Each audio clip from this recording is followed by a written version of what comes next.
Hello बच्चों, आज हम बच्चों डिसोल्यूशन चैप्टर की कुछ इलस्ट्रेशन देखने वाले हैं। देखते हैं बच्चों ये इलस्ट्रेशन हमसे क्या पूछता है। तो बच्चों सन और किरण दो पार्टनर्स एक फर्म में जो बच्चों प्रॉफिट इक्वली शेयर करते हैं, उन्होंने बच्चों डिसाइड करा है कि वो फर्म को डिसॉल्व करना चाहते हैं और बच्चों सारे एसेट्स और लायबिलिटीज को ट्रांसफर कर दिया गया है रियलाइजेशन अकाउंट में। तो बच्चों हमें क्वेश्चन में बोला है कि हमें जनरल एंट्री पास करनी है इन ट्रांजैक्शंस के लिए। देखते हैं बच्चों, फर्स्ट पॉइंट में बच्चों हमें बताया है कि सारे पार्टनर्स के बीच में एग्री हुआ है कि बच्चों रियलाइजेशन का जो भी प्रोसेस होगा डिसोल्यूशन के टाइम पे वो बच्चों सन कराएगा, जिसके लिए बच्चों उसको 10,000 रुपीज दिए जाएंगे और बच्चों जितना भी एक्सपेंस होगा वो भी दिया जाएगा। तो बच्चों देखो यहाँ पे क्या बोला है कि जितने बच्चों एसेट्स को सेल करवाना और लायबिलिटीज को पे करना वो बच्चों किसका काम होगा, सन का, जिसके लिए बच्चों उसको 10,000 तो रेम्यूनरेशन दी जाएगी और बच्चों जितना भी रियलाइजेशन एक्सपेंस होगा वो बच्चों दिया जाएगा साथ में। आगे बच्चों ने बताया कि एक्सपेंस है हमारा 2% of total value realised from the assets, मतलब बच्चों जितने भी एसेट्स की सेल करके अमाउंट आया होगा टोटल उसका बच्चों 2% होगा हमारा रियलाइजेशन एक्सपेंस। तो बच्चों ठीक है, 10,000 रेम्यूनरेशन और एक्सपेंस बच्चों में बता दिया कैसे निकालना है, 2% टोटल वैल्यू जितने भी एसेट से रियलाइज करके मिला होगा। आगे देखते हैं बच्चों, आगे बताया है कि सम एसेट्स को बच्चों सोल्ड करा गया है 12 लाख रुपीज में, थोड़े एसेट्स को बच्चों 12 लाख रुपए हमें मिले हैं सेल करके कैश में, और बच्चों जो रिमेनिंग एसेट्स थे वो बच्चों क्रेडिटर्स ने ले लिए हैं 3 लाख रुपीज की वैल्यूएशन पे।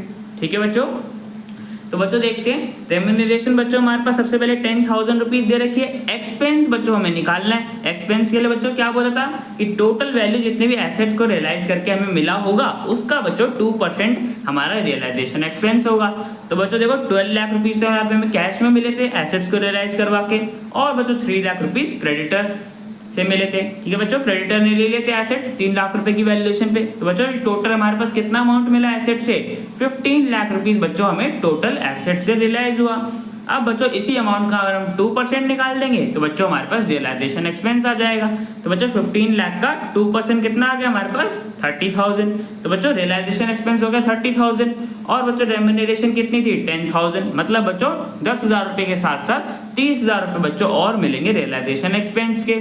तो बच्चों टोटल कितने मिलेंगे सन को, 40,000 रुपीज। ठीक है बच्चों, तो बच्चों देखो जनरल एंट्री क्या पास करेंगे। सबसे पहले बच्चों सन को रेम्यूनरेशन एक्सपेंसेस मिलेंगे तो बच्चों सन के कैपिटल अकाउंट को क्रेडिट कर देंगे, और बच्चों रेम्यूनरेशन एक्सपेंस नेचर का होता है तो बच्चों डेबिट कर देंगे रियलाइजेशन अकाउंट में। ठीक है बच्चों, तो सन को बच्चों रेम्यूनरेशन मिल जाएगी, 10,000 रेम्यूनरेशन थी और बच्चों 30,000 एक्सपेंसेस थे जो कि बच्चों हमने निकाला था, तो टोटल बच्चों 40,000 उसे मिल जाएगा। ठीक है बच्चों, तो बच्चों फर्स्ट पॉइंट की एंट्री पास कर दी। सेकेंड में देखते हैं बच्चों, सेकेंड में क्या बोला है।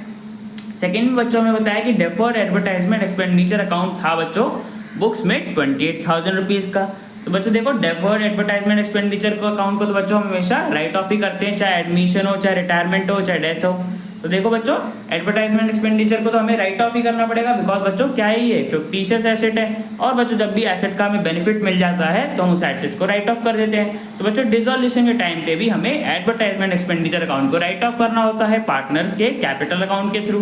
तो बच्चों देखो 28,000 का है डेफर्ड एडवर्टाइजमेंट एक्सपेंडिचर अकाउंट। अब बच्चों इसको राइट ऑफ करेंगे तो बच्चों क्रेडिट नेचर में आ जाएगा, बिकॉज एसेट है, पहले डेबिट था, अब बच्चों इसे हम राइट ऑफ कर रहे हैं तो क्रेडिट करना पड़ेगा, और बच्चों पार्टनर्स के कैपिटल अकाउंट को डेबिट करना पड़ेगा। रेशियो क्या थी बच्चों, इक्वली बोला था, मतलब 1:1 की रेशियो में।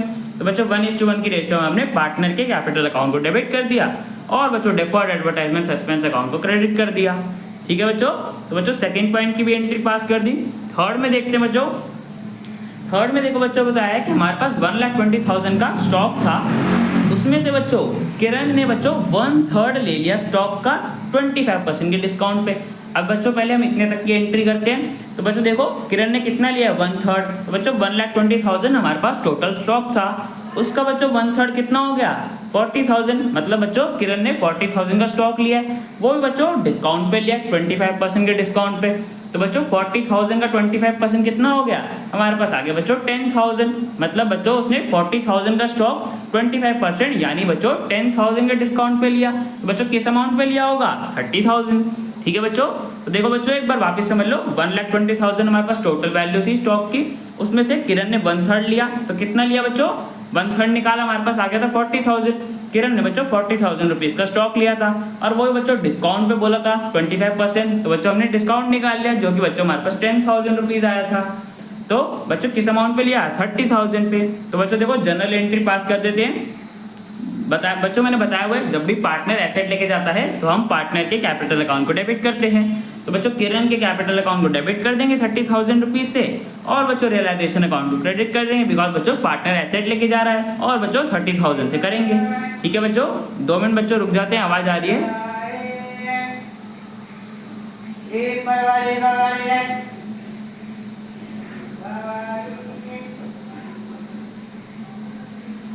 हाँ तो देखो बच्चों हमने फर्स्ट पार्ट की एंट्री कर दी थी जिसमें बच्चों किरण 1/3 का स्टॉक लेके जा रहा था 25% के डिस्काउंट पे। आगे देखते हैं बच्चों आगे क्या बोला है। आगे बच्चों में बताया कि 50% of remaining stock was taken over by a creditor of ₹30,000 in full settlement of his claim. तो बच्चों जो 50% था रिमेनिंग स्टॉक का वो बच्चों एक क्रेडिटर ने ले लिया 30,000 रुपीज़ की वैल्यू पे उसका क्लेम की सेटलमेंट में। तो बच्चों देखो यहाँ पे क्या हो रहा है, बच्चों लायबिलिटी का हम पेमेंट करवा रहे हैं किसके थ्रू, एसेट के थ्रू।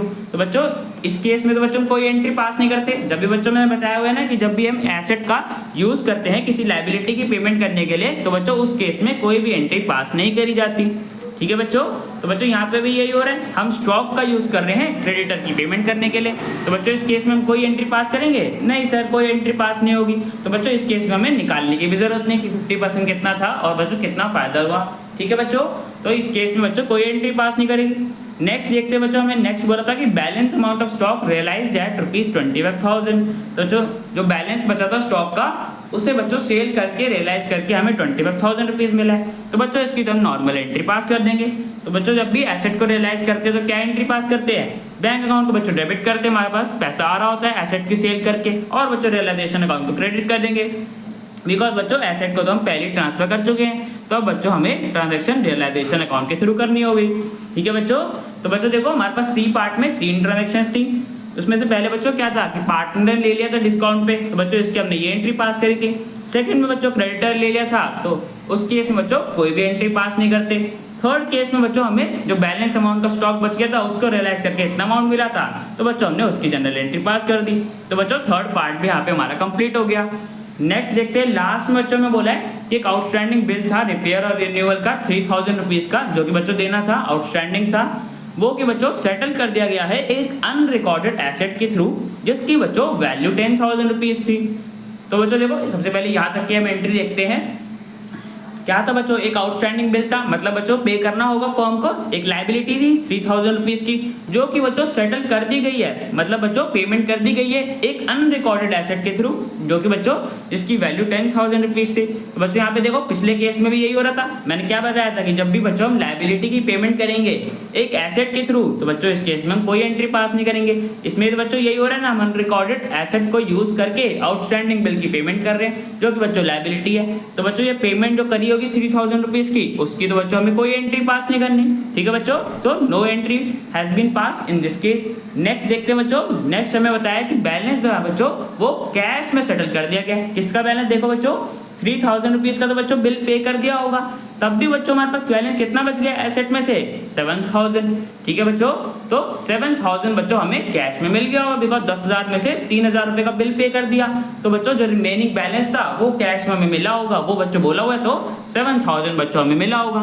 तो बच्चों देखो क्या जनरल एंट्री पास करेंगे, कैश से बैंक अकाउंट बच्चों डेबिट कर देंगे 7,000 रुपीज़ से और बच्चों रियलाइजेशन अकाउंट को क्रेडिट कर देंगे। ठीक है बच्चों, तो पेमेंट करने के बाद जो हमारे पास बैलेंस अमाउंट बचा था उसके बच्चों रियलाइज करके हमें 7,000 रुपीज़ मिले थे, तो बच्चों हमने उसकी भी जनरल एंट्री पास कर दी।